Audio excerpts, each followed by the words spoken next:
Wewe gombel, ora Kowe gombel. Ya wis, oke. Yuk. Ya wes, Dok. Oke, selamat malam, Dok Des. Selamat malam semuanya.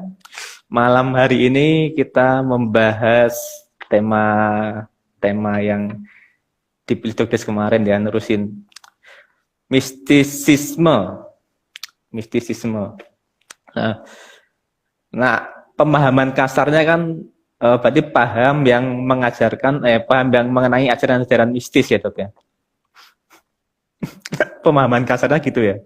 Nah, tapi secara tak lihat tuh di apa ada beberapa perbedaan ya, perbedaan pandangan tentang definisi ya, Dok ya.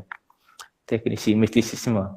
Tapi sebetulnya apa sih, Dok, definisi mistisisme yang lebih jelas dan apa latar belakangnya? Kok bisa sampai muncul apa mistis seperti itu? Apa pemahaman-pemahaman terkait mistis? Monggo Dokter menjelaskan. Ya. Selamat malam semuanya. Salam sehat, salam sejahtera, salam bahagia. Kowin guyang guyue. Oke. Sebenarnya kalau kita yang namanya mistisisme itu gampangnya itu ya segala sesuatu yang kita tidak bisa dikonfirmasi atau dikonfirmasi atau diobservasi secara langsung ya, diobservasi dan dikonfirmasi itu ya mistis sudah gampangnya itu. Ya, segala sesuatu yang tidak bisa diobservasi apalagi dikonfirmasi ya sudah itu mistis itu. Nah, apa dikembangkan dengan cocote dewi-dewi gitu. Sebenarnya kalau kita melihat melihat hal-hal yang mistis itu ya, mistis gitu itu.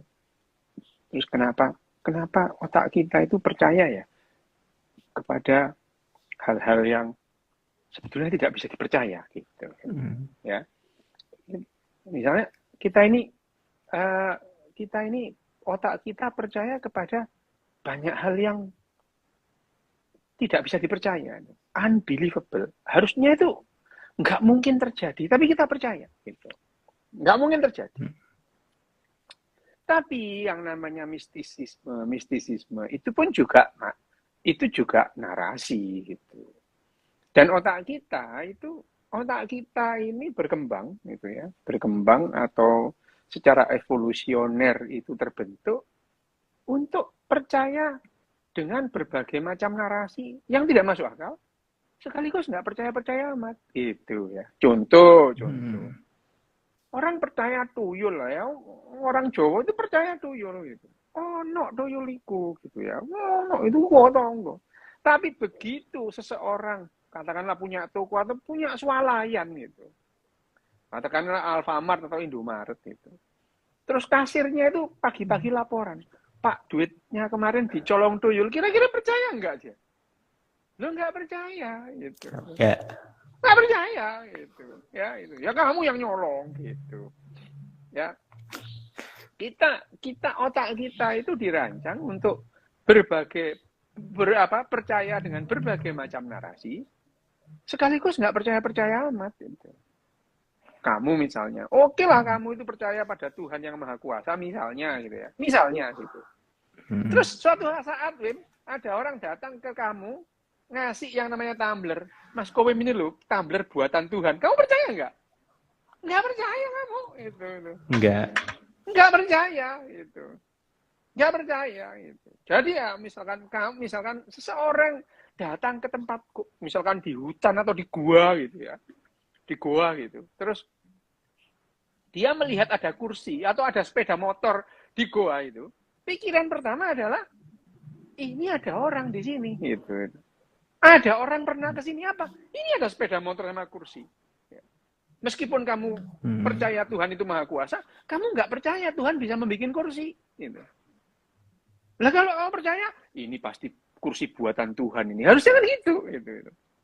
Yeah. Kalau kamu percaya Tuhan Maha Kuasa. Gitu. Tapi begitu dikasih tahu, Wim, ini tak kasih ya, AirPod ini. AirPod ini dibikin langsung oleh Tuhan lah ini. Kamu nggak percaya kok itu. Meskipun kamu congormu itu ngomong kalau kamu percaya Tuhan itu maha kuasa, ngapain aja dia bisa. Tapi begitu dikasih tahu, Wim, ini AirPod ini buatan Tuhan, Wim. Asli langsung dibuat oleh Tuhan. Kamu nggak percaya. Meskipun kamu bilang, bagi Tuhan tidak ada yang tidak mungkin. Nah kan, jadi kamu percaya sekaligus nggak percaya amat. Gitu. Nggak percaya. Ya nggak percaya. Nah otak kita memang otak kita itu terbentuk untuk itu. Ini ada tanya, dokter pernah lihat hantu enggak? Gitu. Saya berkali-kali dalam berbagai forum, dalam berbagai kesempatan, sampai sekarang pun saya ini berhalusinasi gitu. Sampai sekarang. Sampai sekarang saya berhalusinasi sejak kecil gitu. Pada umumnya anak-anak kecil, anak-anak umur 2 tahun, 3 tahun, mereka berhalusinasi, itu wajar gitu. Mereka punya yang namanya imaginary friend, itu wajar. Pada saat umur 5 tahun, 6 tahun, 7 tahun maksimal biasanya teman imaginary itu hilang lah gitu. Pada beberapa orang menetap gitu. Ya kayak gini nih. Gitu. Termasuk Doktes ya? Menetap itu. Ya, menetap itu ya, menetap. Halusinasiku tuh menetap gitu. Berhalusinasi. Dan aku lama sampai kira-kira sampai SMP kelas 3 itu masih tidak sadar bahwa yang kulihat itu adalah halusinasi gitu. Enggak sadar gitu. Enggak sadar.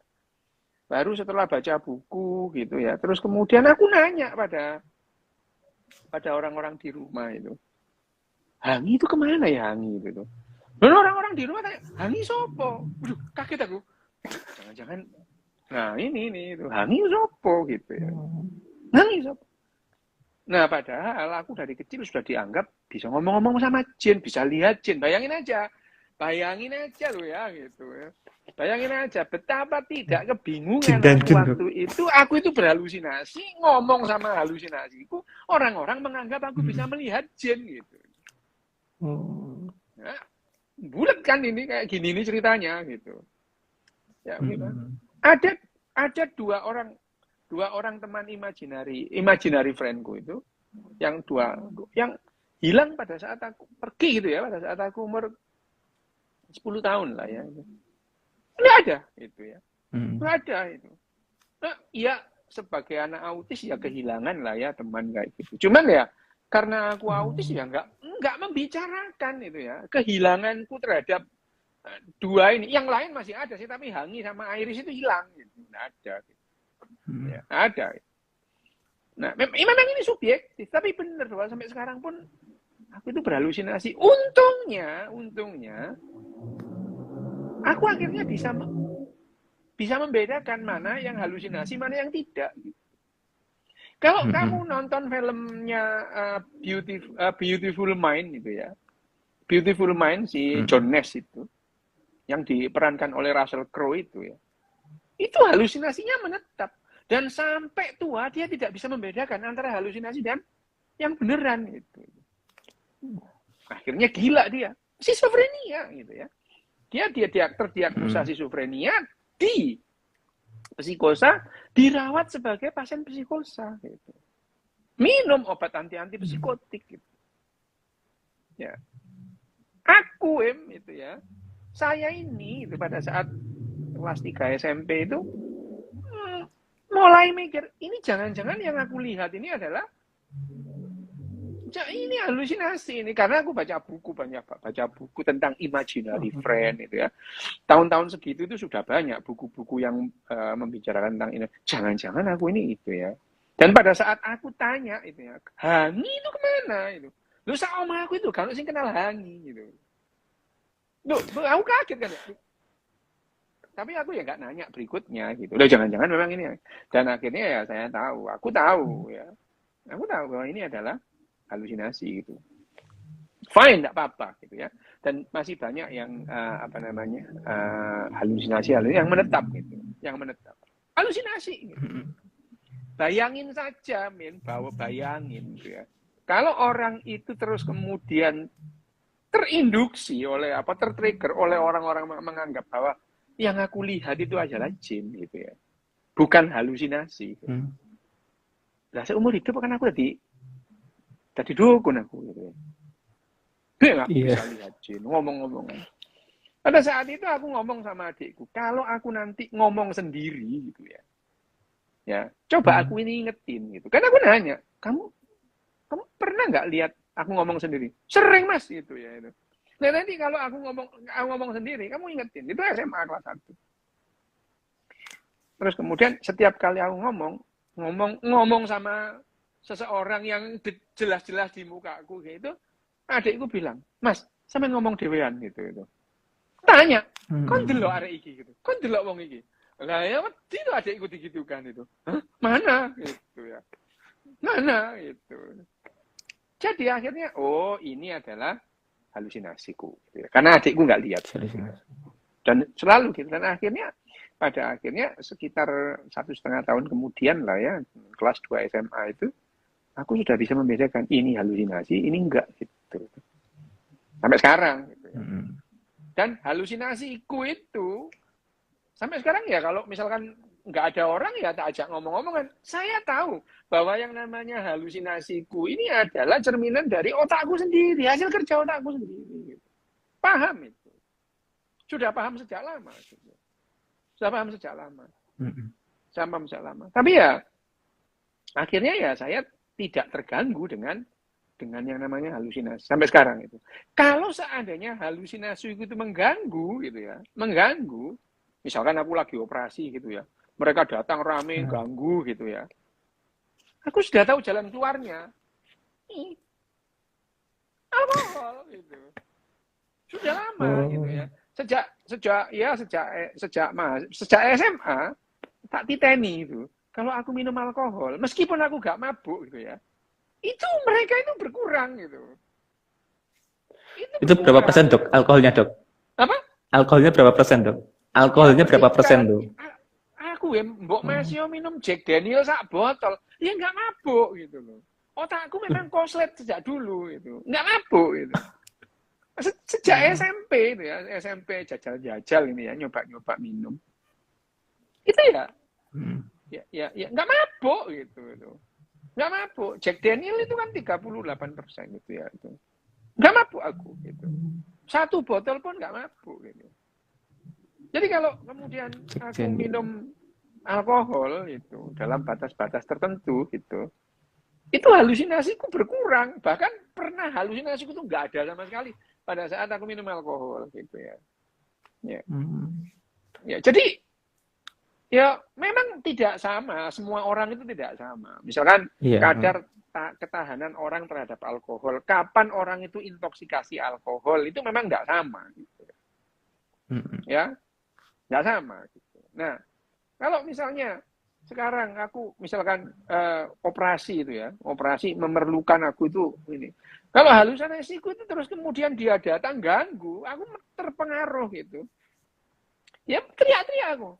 Itu ambilin whisky gitu itu ambilin whisky gitu ya. Iya aku tahu cara mengerti tapi ini hanya berlaku bagi aku loh ya nggak bagi orang lain gitu ya nggak bagi orang lain. Nah sekarang bayangkan kalau seandainya pengalamanku itu dialami oleh orang yang nggak membaca nggak paham pengetahuan itu coba apa yang terjadi. Ya, ada orang lah, anak kecil lah kayak aku gitu ya. Lah enggak dikira dukun tiban.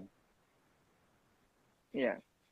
Orang tidak menganggap bahwa aku itu punya handicap, enggak itu. Itu handicap. Justru yang namanya kemampuanku yang tidak umum itu tidak diperlukan bagi banyak orang gitu. Enggak diperlukan. Yang diperlukan orang banyak adalah seseorang yang bisa diajak kerjasama. Aku dari kecil nggak bisa diajak kerjasama sama orang gitu. Di kongkonan pasar aja, mbak, mamaku mau aku gitu, nggak mau itu, nggak mau. Loh iya, nggak mau. Aku disuruh ke pasar, nggak mau gitu. Kenapa dok alasannya dok? Males apa gimana? Nggak mau gitu. Nggak mau gitu. Nggak mau. Pernah ya, ini pernah. Mamaku itu, ibuku itu ya, mamaku. Ibuku itu ngetes apa gimana aku juga nggak tahu ya. Disuruh aku ke pasar. Dia anak pasar itu. ke pasar. Ya mah, gitu ya. Yo, gitu. Kan nang pasar aku itu. Oh, ini duit ini tak bawa tapi aku nggak ke pasar itu. Sengaja aku ngapain itu. Terus terus pulang. Nah, sing dodol tempe ini gak dodol mah. Terus ibuku muni ngene. Ngene. Apa nih gak dodol mau liwat kene kok gak dodol. Lah wis ngerti liwat kok gak tuku mau ngono ya. Ini aku nggak bisa kerja sama orang. Semua orang marah sama aku. Itu adalah handicap sebetulnya. Itu handicap. Handicap. Ya, kemampuan kognitifku dalam pelajaran itu di atas rata-rata, jauh di atas rata-rata. Ya. Tapi itu tidak diperlukan gitu. Tidak diperlukan gitu. Ya, tidak diperlukan. Ya. Sampai aku kuliah itu ya, aku kesulitan lulus dokter itu kesulitan. Meskipun secara pelajaran aku nggak kesulitan ya. Untuk lulus dokter itu, karena ujian itu harus berhadapan dengan dosen-dosen 1 lawan 1 itu kesulitan aku. Jadi sebetulnya autisme itu adalah handicap. Meskipun beberapa anak yang autis itu disertai dengan Savant syndrome. Tapi Savant syndrome itu tidak diperlukan bagi kehidupan. Gitu. Ya, enggak diperlukan bagi kehidupan. Nah, yang diperlukan itu anak sing nurut sampai ibu. Dikongkon nang pasar, disuruh ke pasar mau, disuruh ngapain aja mau, gitu ya. Disuruh sekolah sana ya nggak mau. Aku dikon mlebu pesantren, mau gitu. Dikon mlebu IAIN, mau gitu. Ya, aku tidak bisa kerja sama gitu ya. Ya. Bapak ibuku kan kepingin aku jadi ahli agama, aku mau gitu. Bosen gitu. Denger gitu ya. Nah, hal-hal ya, yang dok. semacam ini tidak diperlukan gitu, tidak diperlukan. Nah, sekarang bayangin saja dalam masyarakat kita yang percaya bahwa yang namanya ada makhluk halus, jin, periprayangan, genderuwo, tetean, banaspati, memediyo sesuai gombel, ilu-ilu, klek-klek, balung tanda lewake lah ya gitu. Banyak itu ya. Banyak. Tapi kalau pada dasarnya mereka nggak pernah lihat itu. Katanya gitu. Cuman katanya aja gitu. Ya. Katanya mereka. Ya gini, Dok. Nah, jadi kembali kasih ke apa penyebabnya, Dok? Soalnya kan kenapa kok bisa ada mistis-mistis seperti itu? Penyebabnya itu apa? Apakah memang karena ada imajinasi di otak, jadi mereka berimajinasi pada sesuatu yang belum tahu jawabannya, akhirnya berimajinasi tentang kekuatan gaib, atau mungkin ada hanya sebuah narasi keisengan ketika berkumpul, cerita-cerita yang kasih-kasih lah tentang apa gitu, akhirnya muncul sosok-sosok yang mistis tadi, atau mungkin kayak di Scooby-Doo kan itu kan ada mistis untuk menutupi kasus tertentu ya. Ya, apakah latar belakangnya, Dok? Latar belakangnya itu apa? Apakah memang ada seperti apa latar belakangnya kok bisa muncul mistis itu? Oke, yang pertama, Monggo, Dok. selama 15 menit aku menjelaskan pengalamanku. Aku tuh menegaskan, aku ini tidak normal gitu loh. Ya, aku ini orang tidak normal gitu. Saya ini tidak normal. Dan pada saat aku akhirnya mengetahui bahwa itu juga tidak normal gitu. Pada umumnya orang yang seperti aku itu akan menikmati kondisinya gitu. Dianggap orang punya kelebihan, akan menikmati gitu. Yeah. Ya. Dipuji-puji. Tapi yang terjadi begini nih, 1.100.000 itu. Nggak mungkin 2.100.000 itu ya. Jadi pada dasarnya otak kita itu tidak dirancang kayak otakku yang koplak ini. Enggak gitu itu ya. Enggak gitu. Ya, mistisme itu adalah percaya kepada sesuatu yang sebetulnya enggak ada. Dan kamu percaya mistisme itu karena ditulari oleh orang gitu. Kamu ditulari oleh orang gitu. Kalau kamu di Jawa, kamu akan percayalah itu tadi. Genderuwo, tetean, banaspati, pocong, ya. Tapi kalau kamu di Inggris, ya nggak kenal kamu pocongan. Kamu ngimpi ketemu hantu, bukan pocongan yang kamu lihat. Gitu. Yang kamu lihat adalah ya vampir, werewolf. Vampir. Ya itu. Hantunya orang Inggris itu. Kalau kamu orang Batak, yang kamu lihat adalah Begu Ganjang, hantu panjang itu. Nggak kenal pocongan itu. Tapi pertanyaannya, Apakah mistisme itu memberi manfaat? Oh iya, jelas memberikan manfaat. Memberikan Iya, Dok. manfaat. Kenapa? Pada faktanya, kalau sesuatu itu bertahan sangat lama, ribuan tahun, bahkan ini ratusan ribu tahun, berarti itu memberi manfaat kepada otak kita. Nah, belakangan, kita mau mulai mempelajari apa yang terjadi di otak kita pada saat kita membicarakan mistisisme. Pada apa yang terjadi di otak manusia pada saat dia itu percaya kepada mistisisme. Kenapa orang-orang itu percaya kepada mistisisme itu? Kenapa bisa demikian? Nah, ini tidak lepas dari yang namanya cara kerja otak itu sendiri. Gitu. Cara kerja otak itu sendiri. Otak kita bekerja itu tidak dirancang untuk melacak benar salah. Tidak, itu tidak. Otak kita oleh alam semesta secara yang namanya evolusioner itu tidak dirancang untuk membedakan mana yang salah, mana yang benar. Tidak. Itu. Otak kita hanya dirancang untuk supaya bagaimana kita itu bisa bertahan hidup selama yang dimungkinkan. Gitu. Contoh ya, contoh. Respon dari, misalkan, respon kita, kalau ada melihat semak-semak terus kita lari. Gitu. Itu karena mengutamakan keselamatan daripada mendapatkan bukti benar atau tidak yang di dalam semak-semak atau di balik semak-semak itu adalah predator kita gitu. Musuh. Predator itu. Kalau musuh itu jelas ya. Kalau otak kita kan kita berbicara bagaimana otak kita itu dirancang untuk melacak perbedaan, bukan untuk melacak persamaan. Sehingga pada saat 50 nanodetik kita bisa melihat perbedaannya. Dan kalau berbeda dengan kita adalah musuh gitu. Nah, musuh itu bisa dua. Bisa kita makan atau bisa memakan kita gitu. Jadi pada dasarnya otak kita itu memetakan di rantai makanan itu kita itu posisi kita ada di mana gitu. Tapi setelah era revolusi kognitif itu, manusia itu dalam rantai makanan itu dari mediocre di tengah-tengah ini mendadak itu kita menjadi pemuncak rantai makanan itu. Tidak ada binatang yang tidak kita makan itu. Tidak ada tumbuhan yang tidak kita makan itu. Tidak ada jamur yang kita makan semua gitu. Tidak ada binatang yang bisa melawan manusia sekarang gitu. Manusia ya, bukan satu lawan satu. Ya. Harimau kamu ya kalau kamu makan ikan hiu berkali-kali kamu membunuh ikan hiu itu nggak jadi berita. Ada satu kali aja orang digigit yang hiu mati jadi berita internasional. Bayangin aja gitu. Tiap hari kamu makan ular, sate ular, dipotong-potong. Begitu ada orang mati digigit ular, hebohnya sak kecamatan. Gitu.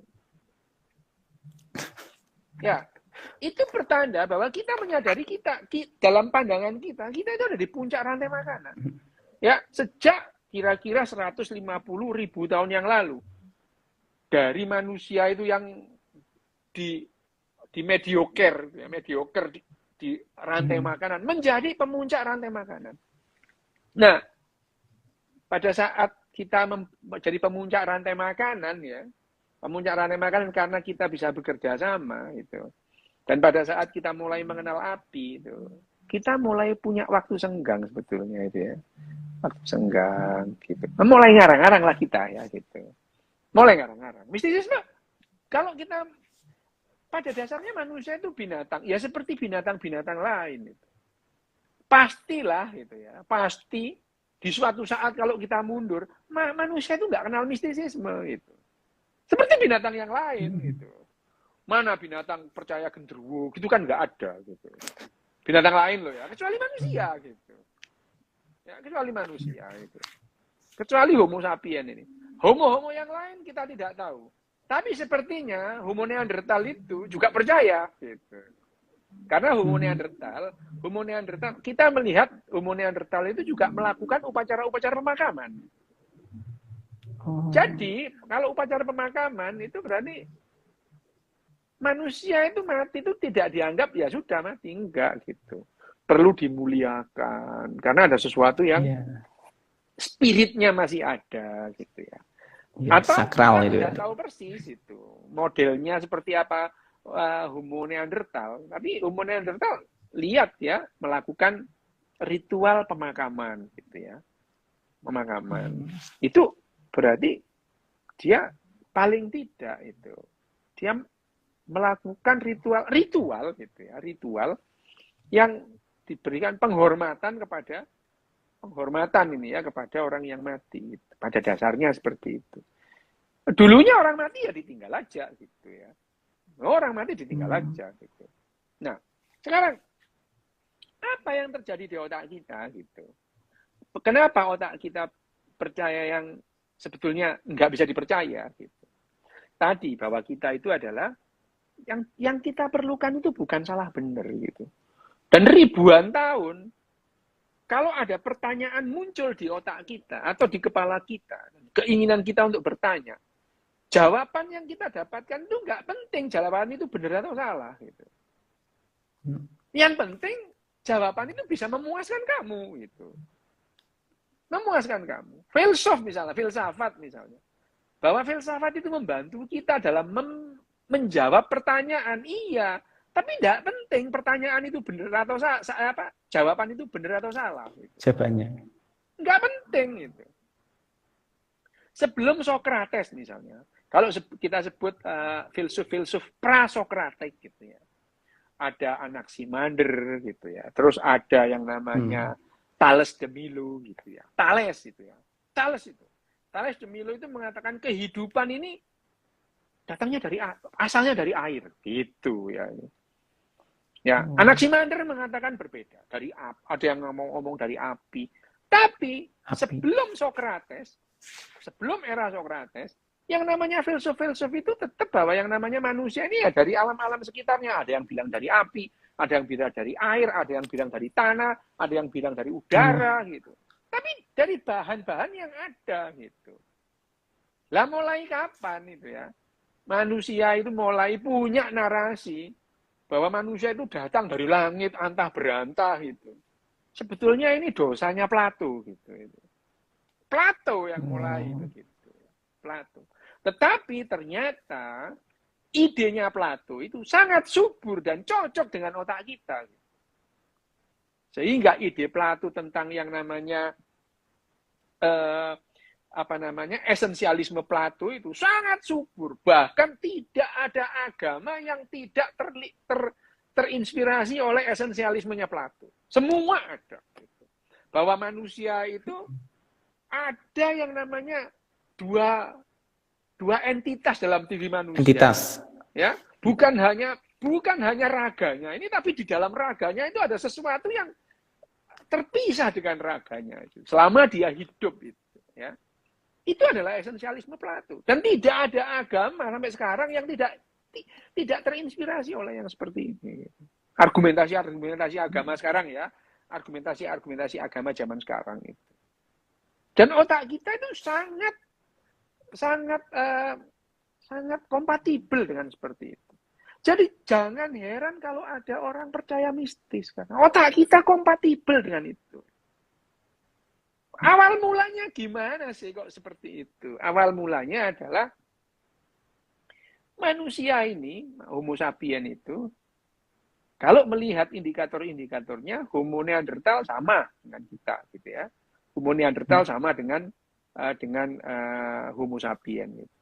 Kenapa? Homo neanderthal itu merawat orang cacat. Homo neanderthal itu ya. Homo neanderthal ada banyak bukti bahwa yang namanya Homo neanderthal itu merawat orang-orang yang cacat, yang kakinya cacat ya, terus kemudian renta gitu. Itu tidak didapatkan pada Homo sapien di zamannya. Homo sapien itu kalau ada orang cacat ditinggal gitu. Karena itu beban. Ya, itu beban itu ya. Nah, justru karena perilaku Neanderthal yang begitu mereka punah gitu. Mereka terlalu punya empati besar itu. Sementara manusia punya alasan-alasan bahwa misalkan orang yang cacat itu kutukan dari hantu penjaga gerdu listrik misalnya gitu ya. Jadi orang yang cacat itu memang nggak perlu ditemani. Ini mereka itu dapat kutukan, ditinggal aja gitu. Ya. Nah, sekarang kalau kita mengatakan, kalau kita bertanya lagi, kenapa awal mulanya dari seperti itu? Yang namanya manusia, otak kita itu karena justru karena yang namanya orbitofrontal cortex atau prefrontal cortexnya manusia itu berkembang melebihi yang lain-lain gitu ya. Sehingga manusia itu ya mungkin sama dengan bonobo ya itu. Manusia dan bonobo itu mungkin lebih banyak bonobo, hanya saja bonobo itu tidak bisa berkomunikasi dengan bahasa verbal yang banyak. Manusia itu mengira-ngira apa yang menjadi perasaan atau pikiran orang lain itu ya. Justru karena yang namanya orbitofrontal cortex itu kita itu lebih aktif daripada spesies yang lain gitu. Ya. Sehingga manusia itu bisa merasa berhubungan ya dengan kamu misalnya kamu dengan bojomu misalnya. Lirik-lirik anak wis ngerti kok maksudnya gitu. Karena sudah terbiasa gitu. Ya. Yeah. Kamu tahu lah wajah istrimu kalau begini dia lagi bete lah. Kamu tahu karena kamu udah terbiasa. Tetapi otak kita, kamu pun tidak hanya mencoba memahami pikiran istrimu. Kamu mencoba memahami pikiran-pikiran orang lain. Meskipun hampir pasti salah gitu. Salah gitu. Ya. Itu komunikasi antar manusia itu, antar Homo sapien di awalnya itu membuat ikatan kelompoknya jadi kuat gitu ya. Yang namanya saling berempati. Tapi ya, efek sampingnya itu, efek samping dari mirror neuron yang terlalu banyak di otak kita itu, kita tidak hanya mencoba memahami perasaan manusia itu, Homo sapien, kita mencoba memahami perasaan kucing, perasaan asu, bahkan bukan hanya binatang. Tumbuhan, loh bahkan gunung itu loh. Itu kita mencoba merasakan atau memahami perasaan gunung. Gunung meletus kamu anggap gunungnya marah gitu. Alam semesta sedang marah gitu. Nah, dari sinilah muncul kemudian yang namanya animisme gitu. Manusia itu tidak hanya mengatakan dirinya itu yang punya spirit, punya anim. Tapi barang-barang lain, bukan hanya binatang, batu, tumbuhan itu punya air, punya anim itu ya. Punya anim itu, punya spirit itu, anim, spirit itu. Jadi animisme itu bukan menyembah batu, enggak gitu ya. Bukan menyembah pohon, bukan menyembah anime dok ya. Gitu. Mereka orang animis, orang yang zaman animis mengatakan bahwa yang namanya pohon, batu, kerikil itu ya, suket barang itu punya anim, punya spirit. Dan mereka itu berbicara, literally berbicara dengan batu. Meskipun mereka juga paham batu itu tidak akan balas ngomong gitu. Balas omongan. Jadi orang yang pada saat manusia itu animisme, kok cagak listrik lah, ini mesti anak wong PLN iki anim iki ngono. Ya, jadi animisme spirit itu dia mengatakan kalau dia itu mau melewati batu, literally dia ngomong, "Tuh batu, aku mau lewat ya." gitu itu. Ini memberikan ikatan sebetulnya ini juga yang memunculkan yang namanya parasocial relationship itu ya. Kita merasa terhubung dengan batunya nggak ngereken sama sekali gitu ya. Kita merasa terikat sama pohon ini itu ya, itu karena kita punya animisme tadi gitu ya. Manusia pada saat punya animisme. Dari mana kita itu melacak itu semua? Loh, kalau kita belajar secara neuroscience, kita bisa melacak mulai kapan manusia itu gitu ya. Gitu. Mulai kapan? Kira-kira mulai kapan kalau kita melihat perkembangan otak kita gitu ya. Mulai kapan manusia? Itu bisa dilacak gitu ya. Kira-kira gitu. Antara 80.000 sampai 60.000 tahun yang lalu. Mulailah kita itu mempunyai yang namanya animisme itu ya. Animisme. Ini adalah Homo sapien itu. Ya, ini adalah Homo sapien. Kita berbicara tentang Homo sapien. Nah, pada saat itu juga mulai kita menganut yang namanya animisme. Dalam jangka waktu yang lama itu, puluhan ribu tahun itu. Puluhan ribu tahun. Animisme itu. Lama-lama berkembang lah gitu. Karena yang namanya komunitas manusia itu tidak hanya akhirnya berubah dari yang namanya pemburu pengumpul ke yang namanya peradaban, ya, agriculture, di mana yang tadinya yang namanya society atau komunitas manusia itu ya paling banyak 200 ya, 300 gitu ya. Atau ada yang 500 gitu ya. Tapi pada saat yang namanya agriculture, ribuan ngumpul jadi satu gitu. Yeah. Ini memerlukan narasi yang berbeda dari sekedar animisme gitu. Ya, mulailah mereka punya Tuhannya masing-masing gitu ya.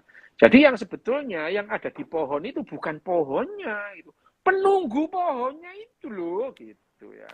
Mulai kita ada politeisme gitu. Di otak kita juga masih bisa melacak jejak-jejak politeisme di otak kita meskipun orang itu monoteisme itu.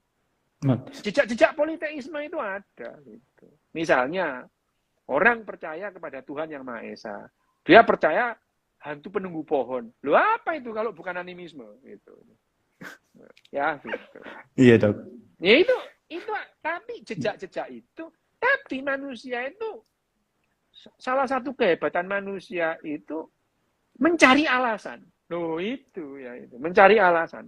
Apapun yang kamu lakukan bisa kamu benarkan dengan alasanmu itu. Meskipun itu sebetulnya pembenaran, bukan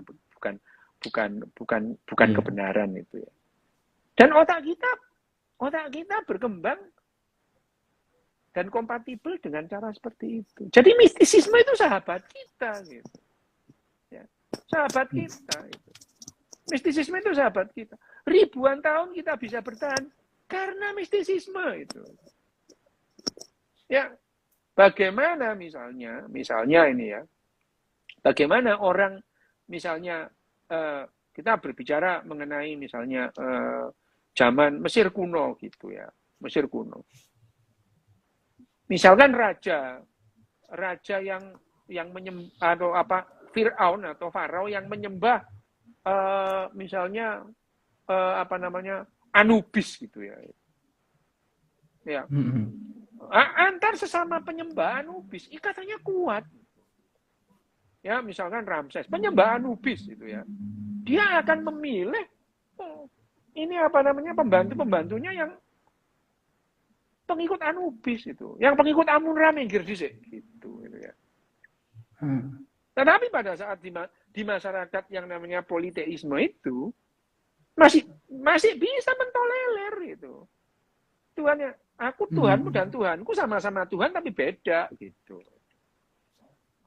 Pada saat monoteisme, ya Tuhan hanya satu, yang lain itu Tuhan-Tuhanan itu. Nah, sama sebetulnya. Kemudian jadi politeisme, kemudian jadi dualisme, ada Tuhan baik, Tuhan jahat. Ada, mana? Ahura Mazda dan Ahriman. Ada yang namanya agama Zoroaster gitu ya. Agama Zoroaster itu. Nah, itu adalah perkembangan dari bagaimana otak kita itu membuat narasi untuk menjawab tantangan zaman itu. Tantangan zaman itu. Di era zaman yang sangat kompatibel dengan ketuhanan yang Maha Esa itu. Tuhan yang banyak itu minggir gitu ya. Minggir itu. Minggirlah Tuhan yang banyak itu. Politeisme itu minggir di zaman yang sangat kompatibel dengan yang namanya ketuhanan yang Maha Esa gitu. Lah mungkin nanti berkembang lagi Tuhan yang Maha Separuh, Tuhan yang Maha Sepertiga, Tuhan yang Maha 4/5 ya, kita tidak tahu itu ya. Bagaimana yang terjadi nanti kita tidak tahu. Arah dari evolusi itu kita nggak pernah tahu gitu. Nggak pernah tahu. Ya nanti ada Tuhan yang Maha Separuh. Enggak, Tuhanku 0,9. Sing 0,8 salah misalnya gitu. Misalnya itu. Kita tidak tahu itu. Tapi yang sekarang adalah yang kompatibel, yang sangat paling banyak penganut teisme. Sekarang ini yang paling banyak adalah monoteis. Meskipun monoteis Tuhannya juga beda-beda gitu. Monoteis itu Tuhannya Iya. beda-beda gitu. Monoteis betul. Tapi kita percaya itu. Tapi kan kalau kita mau bertoleransi mengatakan ya sudah, aku gak ngurusi Tuhanmu lah, kamu itu. Ya wis kita masing-masing aja. Ya boleh gitu. Dan otak kita sangat kompatibel dengan itu semua gitu. Makanya kalau kamu nyindir banyak orang marah gitu. Marah gitu. Marah. Keyakinan kita itu tidak hanya terhadap ketuhanan gitu. Bahkan kita pernah ngobrol, keyakinan kita yang paling besar justru kepada lah uang gitu. Uang. Uang gitu. Orang bisa beda-beda Tuhannya, tapi keyakinan terhadap uang itu sama. Orang boleh percaya sama Yesus, boleh percaya sama Krishna, boleh percaya sama yakin. Misalkan penganut Krishna, dia tidak meyakini tentang Yesus misalnya gitu ya. Tapi keyakinan terhadap uang sama itu.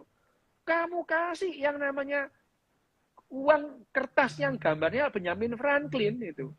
Mereka keyakinannya sama.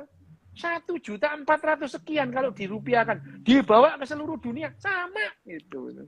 Sama keyakinannya orang sak dunia terhadap uang itu sama. Meskipun keyakinan mereka terhadap Tuhan mereka masing-masing nggak sama gitu.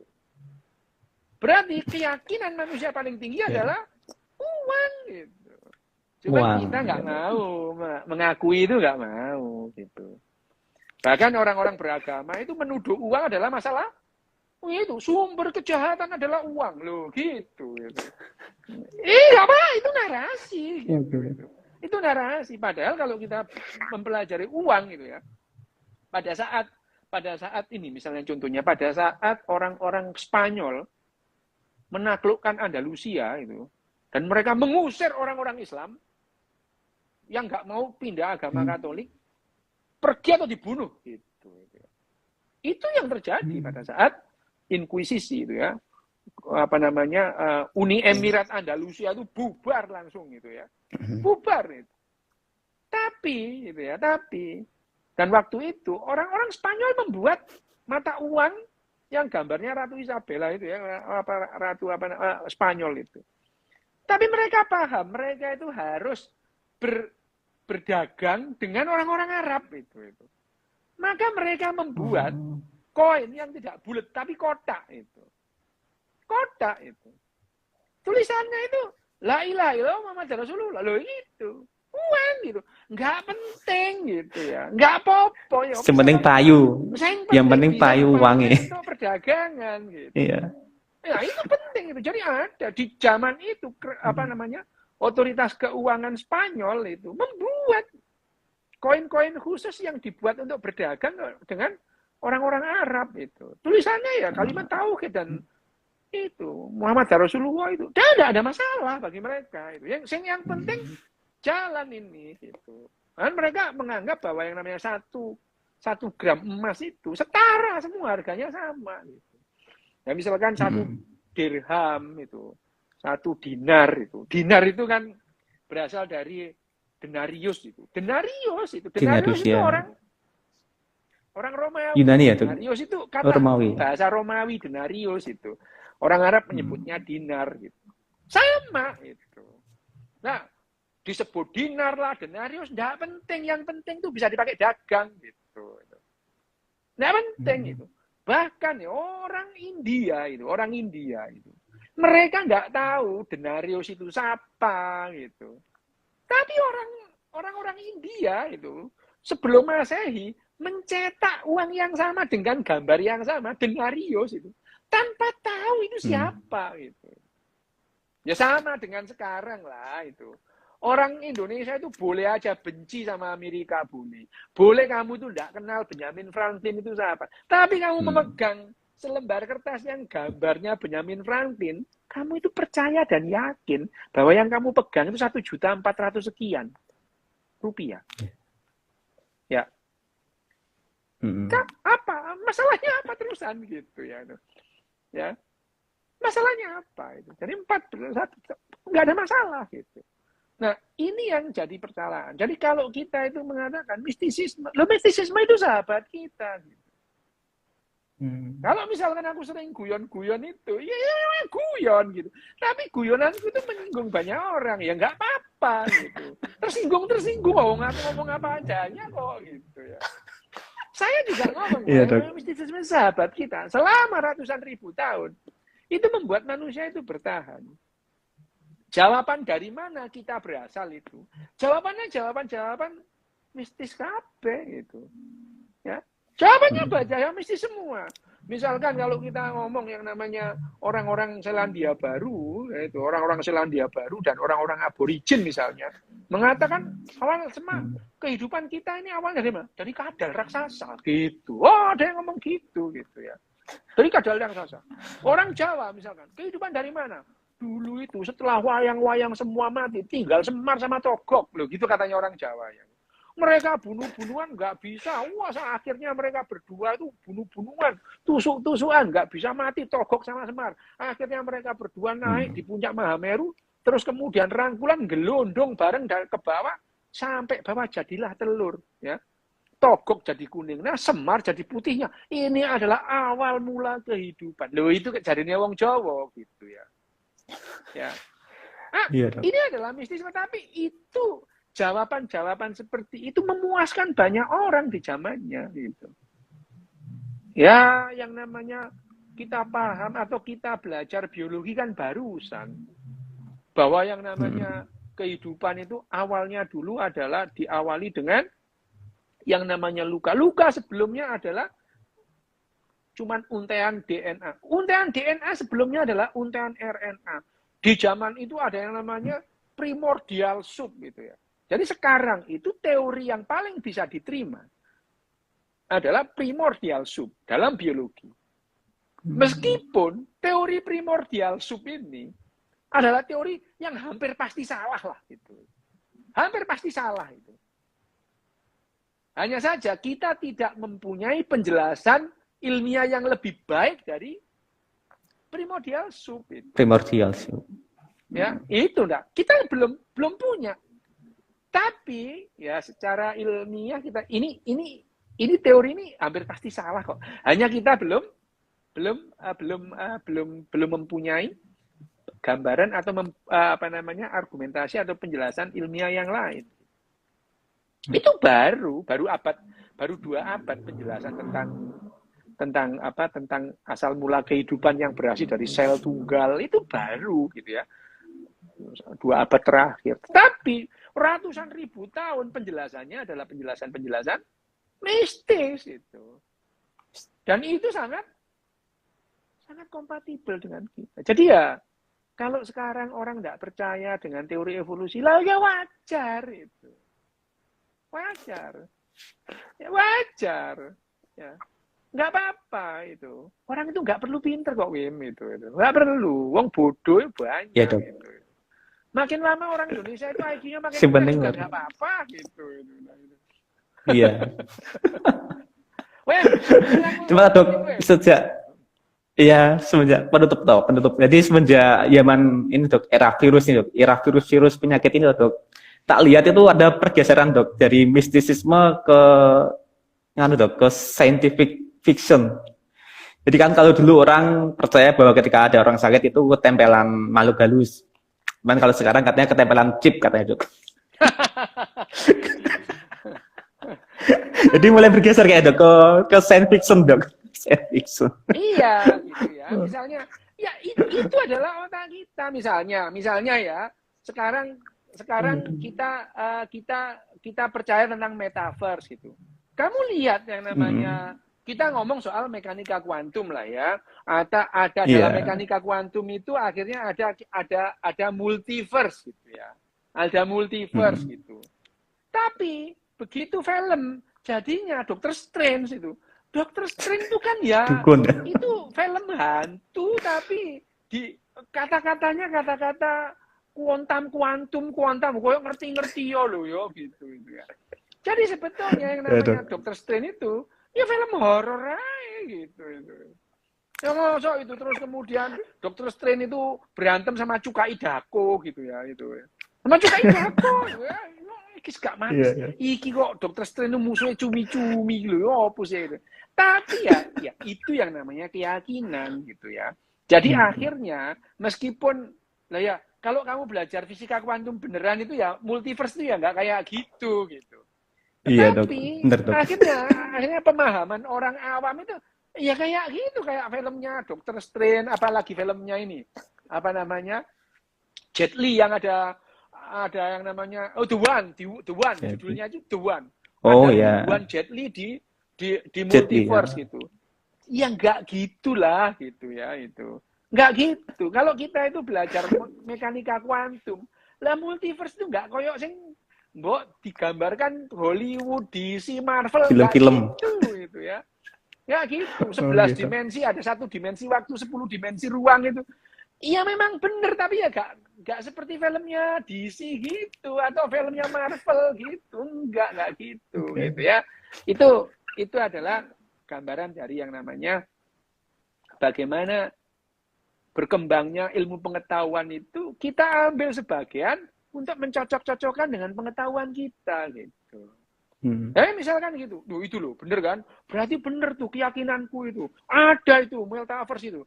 Lah, ya apa sih itu? Keyakinanmu kan berdasar pada satu yang cacatnya itu mendasar gitu ya. Cacat ilmiahnya mendasar. Jadi kamu itu tidak perlu mengilmiahkan keyakinanmu karena keyakinanmu cacat ilmiahnya itu mendasar. Jadi ya nggak usah diilmiah-ilmiahkan. Memang nggak ilmiah kok ya gitu.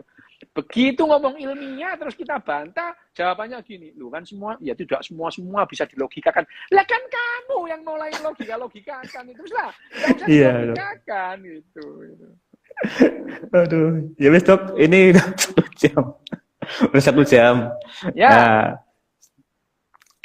ya, makasih Dok Des untuk malam hari ini. Terima kasih semuanya yang telah menyaksikan. Besok Dok Des tuh hadir di Mas Abu Marlo besok tuh. Ya, Dok. Itu tadi orangnya di sini ketawa-ketawa toh. Iya, orangnya datang. Ya. Mas Abu tadi ada di sini. Besok lanjut. Aja dia gitu.